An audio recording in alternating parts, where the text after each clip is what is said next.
Good morning sa mga followers sa Nitropis Garage. Nandito si Kuya Ron dito sa shop natin sa Cavite. So meron tayong dumating na project ngayon, isang Nissan Navara.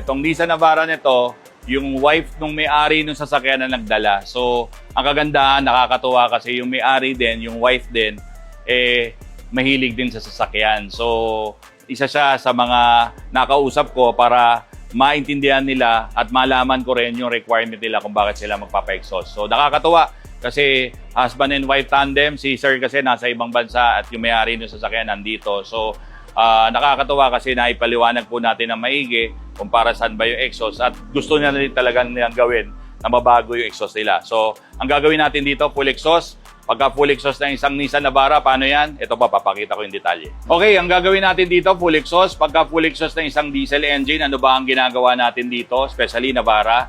Una, tinatanggal natin yung restrictions, yung cut, no? Para magkaroon ng mas magandang breathability yung sasakyan, no? Kasi lalo na, na-explain ko doon sa mga may-ari ng sasakyan na maganda na itutune to after. So, open sila ron at balak din nila magpa-ECU tune ito. That's why, I recommend na talagang ma-set natin yung breathability ng sasakyan. So, una yung pagtatanggal ng cut. Pangalawa, we will improve the pipe size ng stock. Yung stock kasi almost 2.5 to, so we will improve a bit. Sa amin, pinamimili ko ang mga client namin kung ano ang pipiliin nilang pipe size. Pwede tayong gumamit ng 2.5, pwede tayong gumamit ng 3. Ang ginagawa ni Kuya Ron is ini-evaluate ko sila at tinutulungan ko silang mamili. Hindi po ako ang namimili kasi pangit na na gawain na ako po ang namimili ng para ilalagay sa kanila. Kailangan po kasi may tailor-made natin ng maayos yung gagawin nating exhaust sa pangangailangan nila. That's why I try to guide them. Ituro namin kung paano sila mamimili at dapat sila ang namimili nito. So, ang napili nila, mag 2.5 pipings lang. Tapos, ikatlo sa mga ginagawa natin dito is pinapalitan natin ang mga components. Ang ilalagay natin doon sa pinaka-muffler area nila ma'am at saka nila sir is yung Spitfire Tremor. Isa yan sa mga muffler natin na aggressive pero very very subtle din pero magpo-produce siya ng rumble bass. Mas medyo subtle lang siya kaysa kay Spitfire Thunder. Gusto kasi nila si Tremor yung medyo malaki para hindi raw masyado maingay. Okay? So, magandang guidance din yan sa mga gustong malaman kung ano yung difference ng Spitfire Thunder saka Spitfire Tremor. Tapos, pagdating doon sa dulo, ang na-request nila is gumamit ng Borla tips na mahaba, dalawa, naka-side, para medyo pleasing yung ating exhaust aesthetically. So, gusto nila papugiin din ang itsura ng kanilang exhaust system. So, yan po yung pinaka-project natin para sa araw na to. Panoorin nyo po yung pinaka-proseso nito. Ito po.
Okay, natapos na po natin itong Nissan Navara na nagawa natin ng full exhaust. Bibigyan ko lang po kayo ng mabilis na recap doon sa ginawa natin. Una, tinanggal na natin yung restrictions ng cut. Wala na tayong cut. So, straight na tubo na lang po yan. So, this will prepare the car for tuning. And also, maayos na po ang breathability nito. May immediate gains po ito pero very very minimal pero meron naman. So, mararamdaman natin na may additional 5% increase in horsepower and torque to. Meron mga nagsasabi sa akin na mas malaki pa raw sa 5% yung nararamdaman nila, pero ako para medyo maset ko po yung expectations nyo, mga ganun lang ang increase nito sa horsepower and torque. Pero ang kagandahan nito, naka-ready na po siya for tuning. So kung kailangan po ng tuning ito, nakahanda na po yung kotse.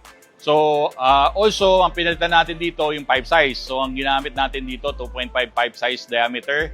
Ito po yung napag-usapan namin nila ma'am and sir. Yun po yung pag-desisyon na lang gamitin. So yun ang nilagay natin.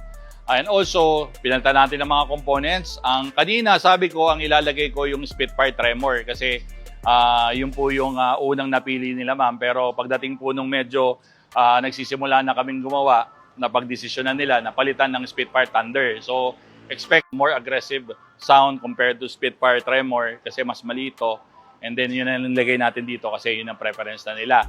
And pagdating naman dito sa dulo, para pogi naman ang ating exhaust, no? Lagyan natin ng medyo pang-formang tips. So ang napili nila yung mga long tips natin na Borla at black ang kulay para to complement the color of the body ng kotse.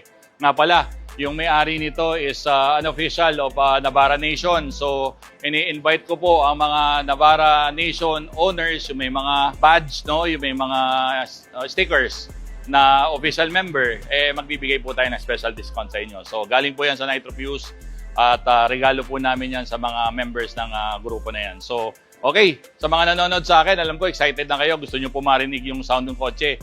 Pakinggan na po natin yung comparison video ng ating nagawa na full exhaust compared dun sa stock pa kanina yung exhaust ng kotse. At samahan nyo ako na tingnan yung sound dito pagkatapos na ginawa namin yung exhaust. So ito po, panoorin natin.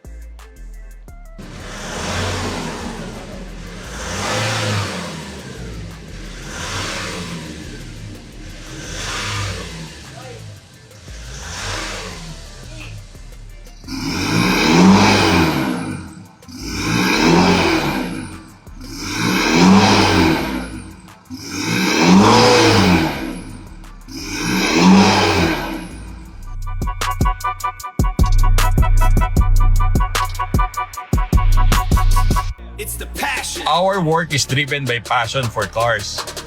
We provide the right information to our clients, understand exactly what their cars need.